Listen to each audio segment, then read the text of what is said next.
guys, welcome to the channel, and this is another diversity challenge, create a sim. If you haven't seen any of the other parts, you can do that if you want to.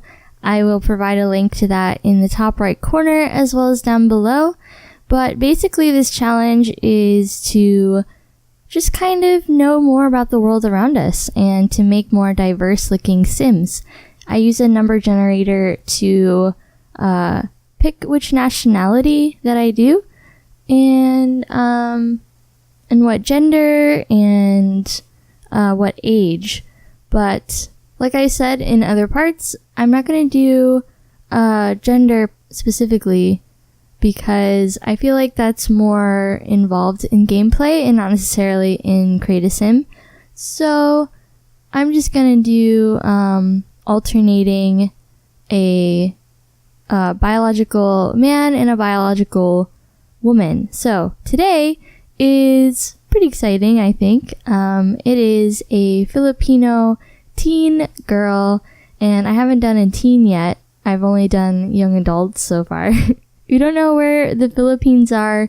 They are in the Pacific Ocean right here, next to Malaysia, Indonesia, Vietnam, places like that.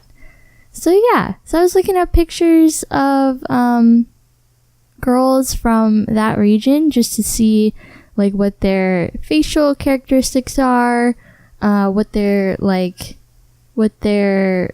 clothing tastes are like.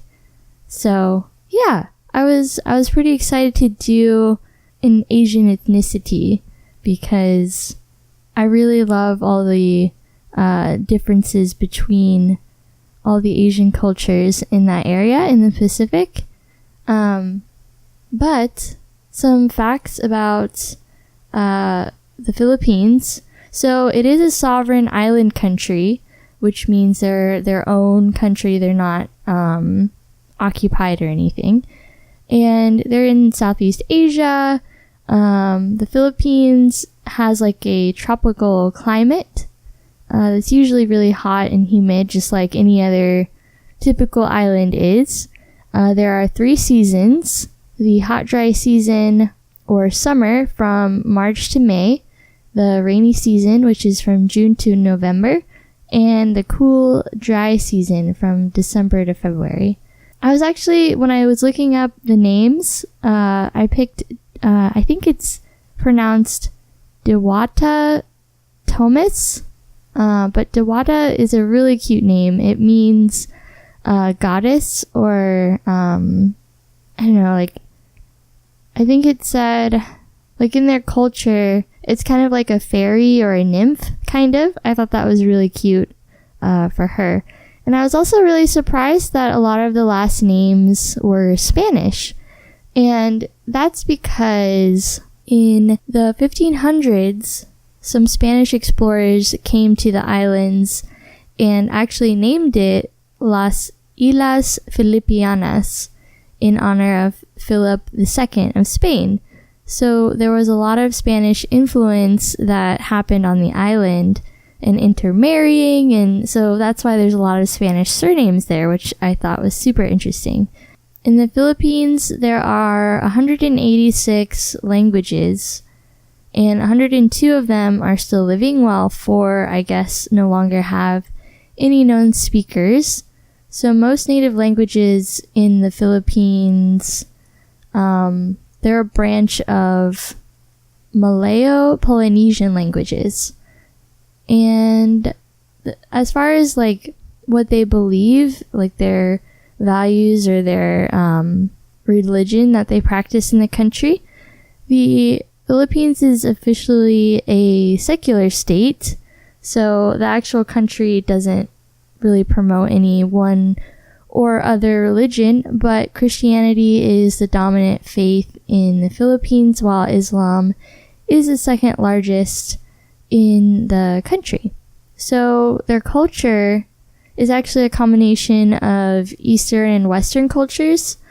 The Philippines also has aspects of other Asian countries with a Malay heritage, but it also has a lot of Spanish and American influences. Pottery and weaving are the very first art forms in Filipino history, and their food is actually a mixture of Hispanic, Chinese, American, and other Asian foods that they just kind of adapted and changed according to their ingredients that they have on the island.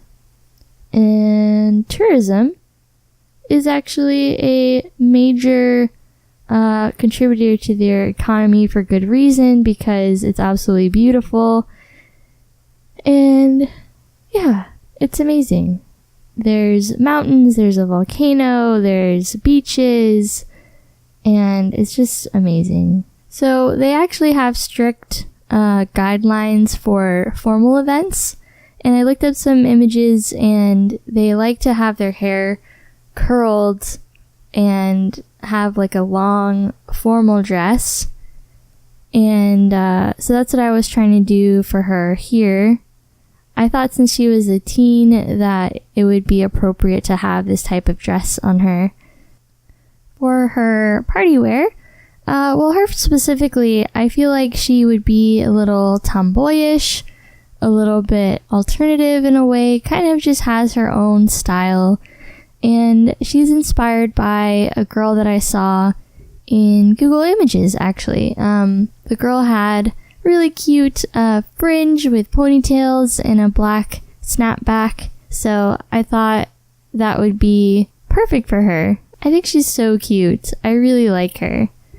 I think that she has a really nice, unique style, and I don't know, it's really unique, and I really love this challenge for basically forcing me to do more diverse Sims, because that's really the whole point of it.